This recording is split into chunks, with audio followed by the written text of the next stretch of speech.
Friends, আহক আমি আজি গাহৰি মাংস বনাবলৈ শিকোঁ। আৰু ইয়াৰ বাবে আমাক লাগিব গাহৰি মাংস, আদা নহৰু, নিমখ, গৰম মছলা, পিঁয়াজ, তেজপাত, মিট মছলা, তেল, জিৰা, বিলাহী, আলু আৰু কেঁচা জলকীয়া। আহক এতিয়া আমি আৰম্ভ কৰিছোঁ। প্ৰথম অলপ দিব লাগিব অলপ তেল।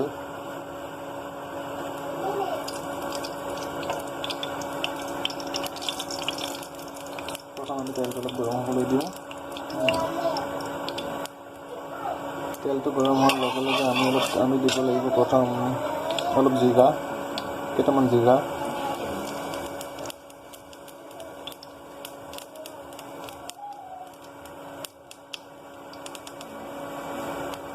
তাৰপিছতে আমি দিম তেজপাত আৰু জিৰাই আমি সোৱাদটো ভাল কৰিব। অলপ তেজপাত আৰু জিৰাটো আমি প্ৰথম অলপ ভালকৈ ফ্ৰাই কৰি ল'ব লাগিব। ফ্ৰাই কৰি ল'লে সোৱাদটো আহিব। আৰু ইয়াৰ পিছত আমি প্ৰথম দিম অলপমান পিঁয়াজ। অলপ পিঁয়াজ প্ৰথম দিম আৰু অলপ পিঁয়াজ শেষত দিম। মানে অলপ ডেক'ৰেশ্যন কৰিলে ভাল লাগিব। ডেক'ৰেশ্যন কৰিব পৰা যাব। গতিকে আমি এতিয়া অলপ পিঁয়াজটো অলপ ৰঙাকৈ ভাজি ল'ম।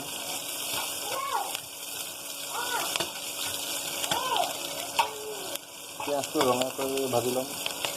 লাহে লাহে পিঁয়াজৰ ধুনীয়া গোন্ধটো লাহে লাহে আহিবলৈ ধৰিব। আৰু তাৰপিছত আমি প্ৰথম দিম অলপ আলুৱে দিওঁ দেই। প্ৰথম আলু দিলে ভাল, কিয়নো আজিকালি আলু ভালকৈ নিসিজে। কিছুমান মাংস সিজি যায় কিন্তু আলু নিসিজে ন। গতিকে প্ৰথম আমি দিলোঁ অলপ আলু। এতিয়া আমি আলুখিনি অলপ ফ্ৰাই কৰি ল'ম।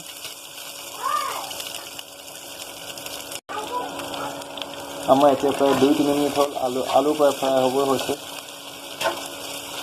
আলুখিনি প্ৰায় হাফ ফ্ৰাই হৈ গ'ল। আৰু এতিয়া আমি ইয়াত দিব পাৰিম অলপ গাহৰি মাংসখিনি। এইখিনি হৈছে গাহৰি মাংস। পৰ্ক আধা কিলো আছে পৰ্ক ইয়াত।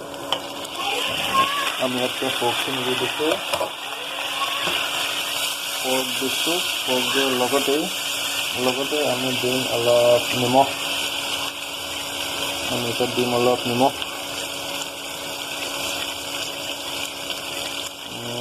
প্ৰায় দি দিছোঁ হিচাপ মতে।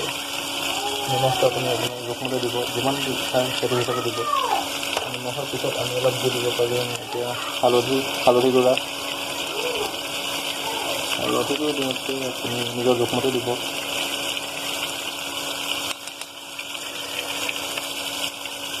এতিয়া আমাৰ হালধি গুড়া দিয়া হৈ গ'ল। তাৰপিছত আমি দিম অলপ আপোনাৰ এইটো আদা ৰচুনৰ পেষ্ট। আদা ৰচুনটো আপুনি ঘৰত গুড়ি কৰি দিব। আদা ৰচুন আপুনি নিজৰ হিচাপমতে দিব পাৰে, কোনো কথা নাই। যিমান দিয়ে সিমানেই ভাল লাগে। গতিকে এতিয়া আমাৰ আদা ৰচুন দিয়া হৈ গ'ল। প্ৰায় বস্তুখিনি দিয়া হৈয়ে গ'ল।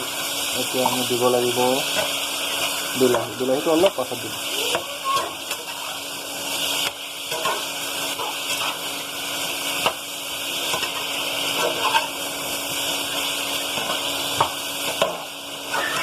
বিলাহী আপোনাৰ দিয়া হৈ গ'ল।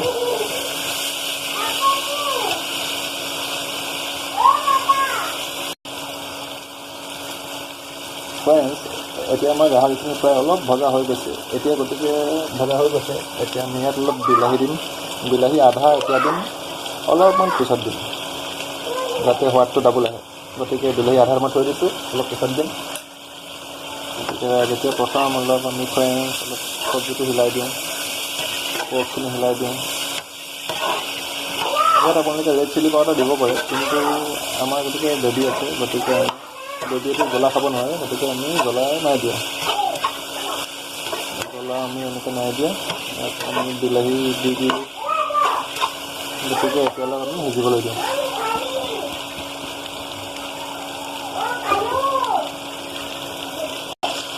এতিয়া আমাৰ প্ৰায় 2 মিনিট হৈ গৈছে। এতিয়া আমি অলপ চব্জিখিনি মাজতে হিলাই দিওঁ মাংসখিনি, নহ'লে হয়তো জ্বলি যাব পাৰে, লাগি ধৰিব পাৰে। ইয়াত অৱশ্যে লাগি নধৰে আপোনাৰ। গতিকে আমি এতিয়া মাংস দিওঁ।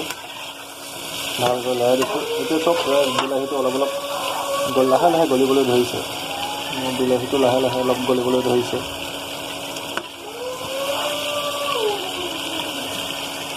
বিলাহীটো গলিবলৈ ধৰিছে। এতিয়া আকৌ অলপ ঢাকি দিওঁ যাতে অলপ মাংসটো সিজি লয়। ফ্ৰেণ্ডছ, এতিয়া মাংসটো প্ৰায় অলপ সিজি গৈছে, গতিকে মই দিম দুটাই দিম জলকীয়া দুটা দিছোঁ। এতিয়া দিছোঁ অলপ মিট মছলা, এভাৰেষ্টৰ দিব পাৰে, এভাৰেষ্টৰ মিট মছলা অলপ আৰু অলপ দিম গৰম মছলা। মছলা দিয়া হৈ গৈছে। মোৰ অলপ ভুল হৈছে, ৰাইজো কৈছোঁ, ফ্ৰেণ্ডছো কৈছোঁ, সকলোৱে কনফিউজ হৈছে। গতিকে মই সকলো ৰাইজ আৰু ফ্ৰেণ্ডছ একেই আৰু, গতিকে বন্ধুসকল, ফ্ৰেণ্ডছ, এতিয়া অলপ মছলাখিনি দিলোঁ, মছলা দি অলপ লৰাই দিছোঁ। এতিয়া আমি অলপ মাংসটো সিজিবলৈ অলপ ঢাকি দিওঁ। এতিয়া আমাৰ মাংসখিনি প্ৰায় সিজিলেই আৰু অলপ বাকী আছে। গতিকে এতিয়া মই বাকী থকা বিলাহীখিনিও ইয়াত দি দিওঁ। এতিয়া 10 মিনিট হ'ল। এতিয়া মই বাকী থকা বিলাহীখিনি ইয়াত দি দিছোঁ। বিলাহী দি দিলোঁ আৰু পিঁয়াজখিনিও দি দিলোঁ, বিলাহী দি দিলোঁ। বিলাহীটো দুবাৰ দিয়াৰ কাৰণ হ'ল, এতিয়া প্ৰথমবাৰ দিলোঁ আমি অলপ সোৱাদটো ভাল হ'বলৈ, তাৰপিছৰবাৰ দিলোঁ অলপ যাতে কিছুমান বিলাহী অলপ আধা সিজে আৰু ইয়াত যাতে অলপ টেঙা সোৱাদটো আহে। অৱশ্যে নেমু খাব পাৰে লগত, কিন্তু অৱশ্যে বিলাহীটো এতিয়া 2 ধৰণৰ সোৱাদ আহিব, গতিকে মই দুবাৰ দিছোঁ। আপোনালোকে এবাৰতো দিব পাৰে, কোনো প্ৰব্লেম নাই। ফ্ৰেণ্ডছ, আমাৰ মাংসখিনি প্ৰায় হ'লেই। এতিয়া আমি লাষ্টত ইয়াত অলপ ধনিয়া পাত দিম। ধনিয়া মই ভাল পাওঁ কাৰণে অলপ সৰহকৈ দি দিছোঁ। ধনিয়া দিলোঁ, ধনিয়া দি পিনি ধনিয়া গোন্ধটো ওলাইছে। মই ধনিয়াটো প্ৰথম ক'বলৈ পাহৰি গৈছিলোঁ, এতিয়া কৈ দিছোঁ, আচলতে পাহৰিয়ে গৈছোঁ। হৈ গ'ল আমাৰ মাংসৰ কাৰীখিনি, গ্ৰেভিখিনি প্ৰায় হৈ গ'ল। আপোনালোকে এই ৰেচিপিটো এবাৰ ঘৰত ট্ৰাই কৰি চাব পাৰে, ভাল লাগিব। অৱশ্যে সকলোৱে মাংস বনাব জানেই, যিসকলে নাজানে তেওঁলোকৰ বাবে অলপ সুবিধা হ'ব বুলি মই আজি এই ৰেচিপিটো আপোনালোকলৈ আগবঢ়াই দিছোঁ। ফ্ৰেণ্ডছ, আপোনালোকে যদি মোৰ এই ভিডিঅ'টো চাই ভাল পালে, তেতিয়াহ'লে আমাৰ চেনেলটোক লাইক, ছাবস্ক্ৰাইব এণ্ড শ্বেয়াৰ কৰে যেন। Thank you. জয় হিন্দ।